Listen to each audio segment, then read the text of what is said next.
Baiklah, Assalamualaikum warahmatullahi wabarakatuh. Di sini saya akan menjelaskan tentang video pembelajaran materi dan perubahannya. Yang pertama yaitu pengertian dari materi. Materi adalah segala sesuatu yang dimiliki massa atau menempati ruang dan memiliki sifat, dapat dilihat, dicium, didengarkan, dirasakan, atau diraba.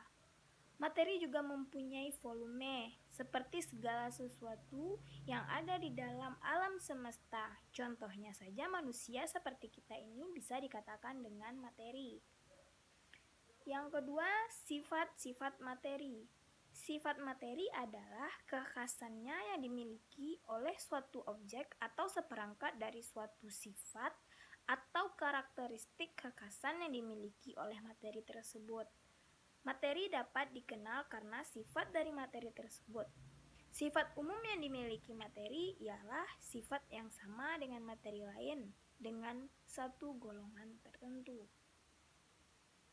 Sifat materi terbagi atas dua, yaitu yang pertama sifat fasis adalah sifat materi yang berhubungan dengan gejala-gejala fisika. Suatu materi dapat dilihat dan diukur secara langsung, yang mana materi sangat erat hubungannya dengan perubahan fisika. Contohnya saja yang A, wujud atau fase materi, padat, cair, dan gas. Yang B, titik lebur, titik didih, dan titik beku.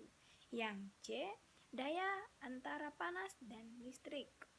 Sifat kimia adalah sifat materi yang berhubungan dengan gejala-gejala kimia. Untuk mengukur dan mengganti sifat kimia hanya dapat dilakukan melalui reaksi. Contohnya mencangkup kereaktifan, misalnya mudah atau sulit bereaksi, dapat terbakar, melapuk, atau membusuk. Contoh, gas hidrogen dapat berubah menjadi air jika direaksikan dengan gas oksigen. Contoh lainnya yaitu pengantar besi, pembusukan makanan, dan pembakaran bahan bakar. Yang ketiga yaitu perubahan dari materi tersebut adalah perubahan sifat suatu zat atau materi menjadi zat yang lain, baik menjadi zat baru maupun tidak. Perubahan materi ada dua, yaitu perubahan fisika adalah perubahan zat yang tidak menghasilkan zat jenis baru. Contohnya, beras yang ditumbuk menjadi tepung. Beras yang ditumbuk hanya akan memberikan perubahan pada bentuknya saja, namun sifat dan molekul pada beras dan tepung akan tetap sama. Beberapa ciri-ciri perubahan pada fisika yaitu yang pertama, tidak berubah bentuk zat dan jenis baru. Contohnya beras menjadi tepung beras. Yang kedua, zat yang dirubah dari kembali ke bentuk semula. Contohnya air menjadi batu es. Yang ketiga, hanya diikuti sifat perubahan fisikanya saja. Contohnya garam yang dilarutkan. Perubahan fisika yang lainnya adalah perubahan bentuk, ukuran, dan warna. Yang B, perubahan kimia adalah perubahan materi yang menghasilkan zat jenis baru. Misalnya, pada saat membakar kertas, setelah kertas tersebut habis terbakar, akan terdapat abu yang diperoleh dari proses pembakaran. Kertas yang dibakar mempunyai sifat yang berbeda dengan kertas yang sebelumnya belum dibakar. Dalam kehidupan kita sehari-hari, banyak perubahan kimia yang terjadi baik secara ilmiah maupun yang dibuat oleh manusia atau kita sendiri. Contoh ciri-ciri perubahan kimia zat yaitu suatu zat yaitu satu, terbentuk suatu zat jenis baru. Yang kedua, zat yang sudah berbentuk tidak dapat kembali ke bentuk semula. Yang ketiga, diikuti oleh perubahan sifat kimia melalui reaksi kimia. Yang keempat, terjadinya perubahan warna. Klasifikasi materi. Berdasarkan keadaan fasisnya, materi dapat digolongkan ke dalam 3 macam, yaitu padat, cair, dan gas. Salah satu cara yang dapat mengenali ciri-ciri wujud suatu materi dapat dilakukan dengan melihat bentuknya, volumenya, penampakan atau kompresabilitas, massa jenis, dan kemampuan mengalirnya. Yang Yang pertamanya yaitu wujud zat. Keadaan gas.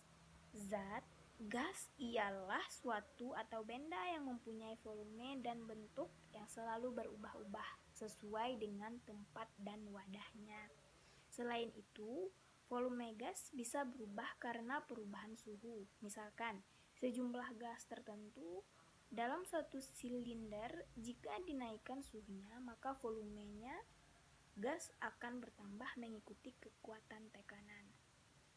Sifat gas dapat digambarkan sebagai berikut. Yang pertama, bentuk gas mengikuti bentuk wadahnya atau tempatnya.